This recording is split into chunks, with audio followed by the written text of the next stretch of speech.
بسم اللہ الرحمن الرحیم۔ حضرت قیس بن سعد بن عبادہ انصاری ذکر کرتے ہیں کہ ایک روز آپ صلی اللہ علیہ وآلہ وسلم غریب خانہ پر تشریف لائے اور دروازے میں فرمایا السلام علیکم ورحمۃ اللہ۔ میرے باپ نے دھیمی آواز سے جواب دیا۔ میں نے کہا آپ رسول اللہ صلی اللہ علیہ وآلہ وسلم کو اندر آنے کی اجازت نہیں دیتے۔ انہوں نے کہا اسی طرح رہنے دیجیے تاکہ آپ صلی اللہ علیہ وسلم ہم پر زیادہ سلام بھیجیں۔ آپ صلی اللہ علیہ وآلہ وسلم نے دوسری بار اسی طرح سلام کیا۔ حضرت سعد نے دھیمی آواز سے جواب دیا۔ آپ صلی اللہ علیہ وآلہ وسلم نے تیسری بار سلام کہہ کر واپس ہوئے۔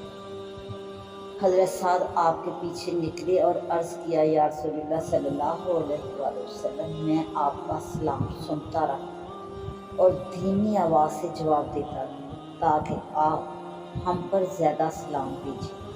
یہ سن کر حضور صلی اللہ علیہ وآلہ وسلم حضرت سعد کے ساتھ واپس تشریف لائے۔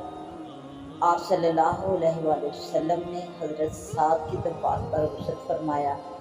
حضرت سعد نے زعفران سے رنگی ہوئی چادر پیش کی جو آپ نے اوڑھ لی اور پھر آپ نے دونوں ہاتھ اٹھا کر دعا فرمائی اس کے لیے۔ بعد ازاں آپ صلی اللہ علیہ وآلہ وسلم نے کھانا تناول فرمایا۔ جب آپ صلی اللہ علیہ وآلہ وسلم واپس ہونے لگے تو میرے والد نے سواری کے لیے گراز گوشت پیش کیا جس پر لحاف پڑا ہوا تھا اور مجھ سے کہا ساتھ ہو لو۔ میں آپ صلی اللہ علیہ وآلہ وسلم کے ساتھ ہو گیا۔ حضور صلی اللہ علیہ وآلہ وسلم نے مجھ سے فرمایا کہ میرے ساتھ سوار ہو جاؤ۔ میں نے انکار کیا۔ آپ صلی اللہ علیہ وآلہ وسلم نے فرمایا کہ سوار ہو جاؤ ورنہ واپس ہو جاؤ، اس لیے میں واپس چلا آیا۔ حضرت جابر بن عبداللہ انصاری کے والد بزرگوار بہت سا قرض چھوڑ گئے۔ جب کھجوروں کے توڑنے کا وقت آیا تو حضرت جابر رضی اللہ تعالیٰ عنہ نے رسول اللہ صلی اللہ علیہ وآلہ وسلم کی خدمت میں یوں عرض کیا کہ آپ کو معلوم ہے میرے والد جنگ احد کے دن شہید ہو گئے اور اپنے اوپر بہت سا قرض چھوڑ گئے۔ میں چاہتا ہوں کہ قرض خواہ آپ کی زیارت کریں۔ حضرت جابر نے یوں نہ کہا کہ آپ قرض خواہوں کے پاس چلیے، بلکہ نہایت ادب سے عرض کیا کہ قرض خواہ آپ کی زیارت کر لیں۔ ایک روز قبیلہ اسلم کے چند صحابہ کرام تیر اندازی میں باہم مقابلہ کر رہے تھے۔ رسول اللہ صلی اللہ علیہ وآلہ وسلم کا گزر وہاں ہوا۔ جب حضرت محجن بن عورہ ایک اسلمی سے مقابلہ کر رہے تھے تو حضرت صلی اللہ علیہ وآلہ وسلم نے فرمایا اے بنی اسماعیل، تم تیر اندازی کرو کیونکہ تمہارا باپ تیر انداز تھا۔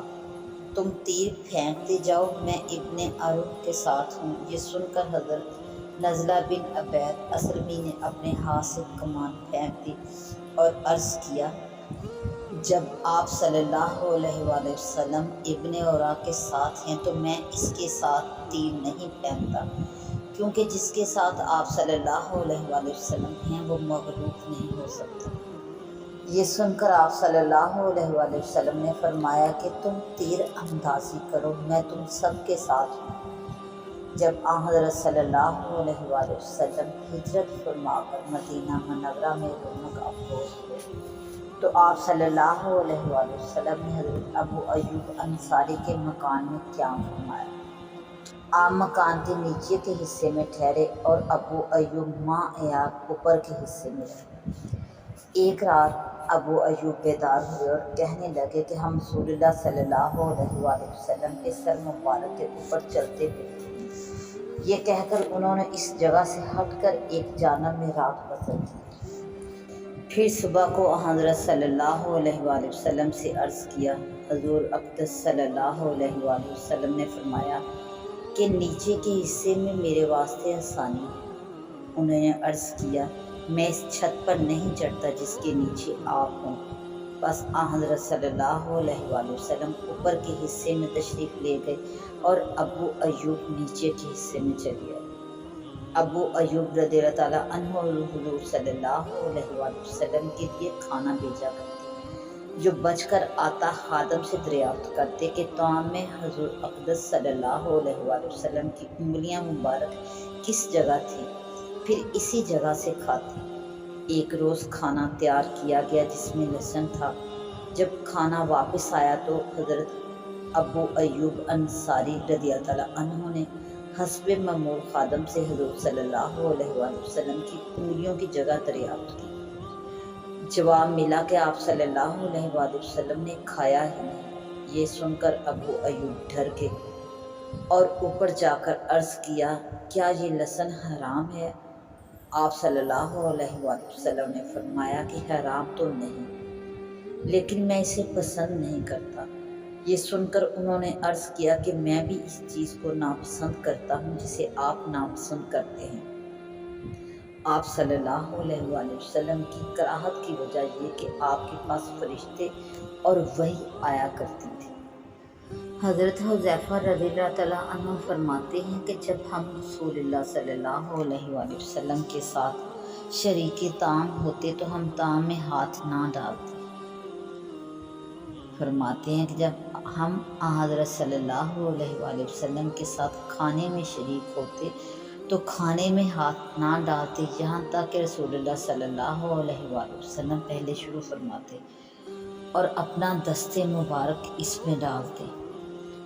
حضرت صلی اللہ علیہ وآلہ وسلم کی تعظیم و توقیر جس طرح آپ کی حیات دینوی میں واجب تھی، اسی طرح وصال شریف کے بعد بھی واجب ہے۔ حضرت صلی اللہ علیہ وآلہ وسلم کے وصال شریف کے بعد جب آپ کا ذکر آتا تو صحابہ کرام خشوع و انکسار ظاہر کرتے، ان کے بدن پر رونگٹے کھڑے ہو جاتے اور وہ حضور صلی اللہ علیہ وآلہ وسلم کے فراق اور اشتیاق زیارت میں رویا کرتے۔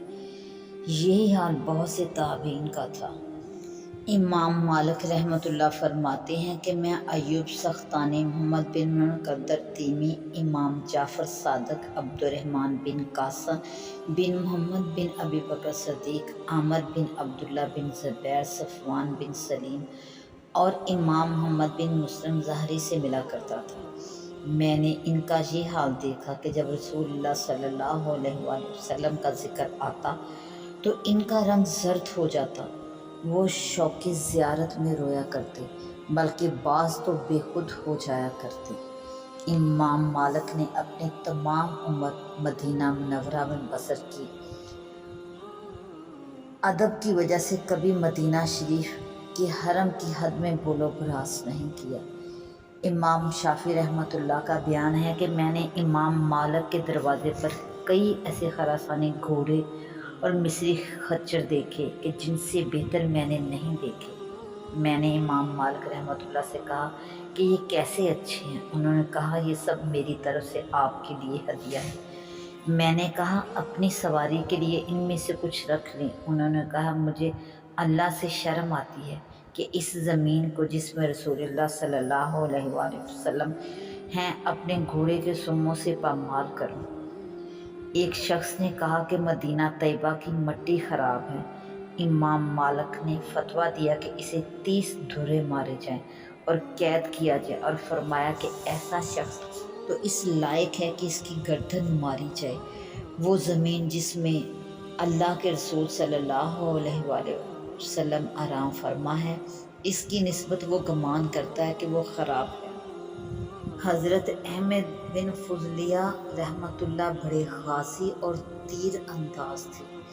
انہوں نے جب سنا کہ حضرت صلی اللہ علیہ وآلہ وسلم نے کمان کو اپنے دستے مبارک میں لیا ہے تو اس روز سے باادب کبھی کمان کو بے وضو نہیں چھوڑا۔ رسول اللہ صلی اللہ علیہ وآلہ وسلم کی تعظیم و توقیر میں یہ امر بھی ہے کہ آپ کی آل اطہار و ذریت طیبہ اور ازواج مطہرات کی تعظیم و تکریم اور ان کے حقوق کی رعایت کی جائے۔ اسی طرح حضرت صلی اللہ علیہ وآلہ وسلم کے اصحاب کرام کی تعظیم و توقیر کرنا حضور صلی اللہ علیہ وآلہ وسلم کی تعظیم و تکریم ہے۔ صحابہ کرام کے درمیان میں جو اختلافات وقوع میں آئے ان کی طویل نیک کرنی چاہیے۔ وہ مجتہد تھے، جو کچھ انہوں نے کیا عزل و اجتہاد و خلوص کیا، وہ کسی طرح بھی مورد تان نہیں، رضی اللہ تعالیٰ عنہم اجمعین۔ وہ تمام چیزیں جن کو رسول اللہ صلی اللہ علیہ وآلہ وسلم سے نسبت ہے، ان کی تعظیم و تکریم کرنا، حرمین شریفین میں آپ کے مشاہد مساکن کی تعظیم کرنا، آپ کے مناظر اور وہ چیزیں جن کو آپ کے دستے مبارک یا کسی اور عضو نے چھوا آپ کے نام سے پکاری جاتی ہوں، ان سب کا اکرام کرنا حضور صلی اللہ علیہ وآلہ وسلم ہی کی تعظیم و تکریم میں داخل ہے۔ آپ صلی اللہ علیہ وآلہ وسلم کی تعظیم میں سے ایک امر یہ ہے کہ آپ کی حدیث شریف کی تعظیم کی جائے۔ حدیث شریف کے پڑھنے یا سننے کے لیے غسل کرنا اور خوشبو لگانا مستحب ہے۔ جب حدیث شریف پڑھی جائے تو اپنی آواز کو بلند نہ کرنا چاہیے بلکہ دھیمی کر دینی چاہیے، جیسا کہ حیات شریف میں حضور صلی اللہ علیہ وآلہ وسلم کے تکلم کے وقت ہوا کرتی تھی۔ اور مستحب ہے کہ حدیث شریف اونچی جگہ پڑھی جائے۔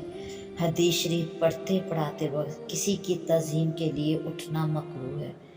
جب لوگ امام مالک رحمۃ اللہ کے پاس طلب علم کے لیے آتے تو خادمہ دولت خانہ سے نکل کر ان سے دریافت کیا کرتی کہ حدیث شریف کے لیے آئے ہو یا مسائل فقہ کے لیے۔ اگر وہ کہتے کہ مسائل کے لیے آئے ہیں تو امام موصوف فوراً نکل آتے، اور اگر وہ کہتے کہ ہم حدیث کے لیے آئے ہیں تو حضرت امام غسل کر کے خوشبو لگاتے، پھر تبدیل لباس کر کے نکلتے۔ آپ کے لیے ایک تخت بچھایا جاتا جس پر بیٹھ کر آپ روایت حدیث کرتے۔ اثناء روایت میں مجلس میں عود جلایا جاتا۔ یہ تخت صرف روایت حدیث کے لیے رکھا ہوا تھا۔ جب امام موصوف سے اس کا سبب پوچھا گیا تو فرمایا، میں چاہتا ہوں کہ اس طرح رسول اللہ صلی اللہ علیہ وآلہ وسلم کی حدیث کی تعظیم کروں۔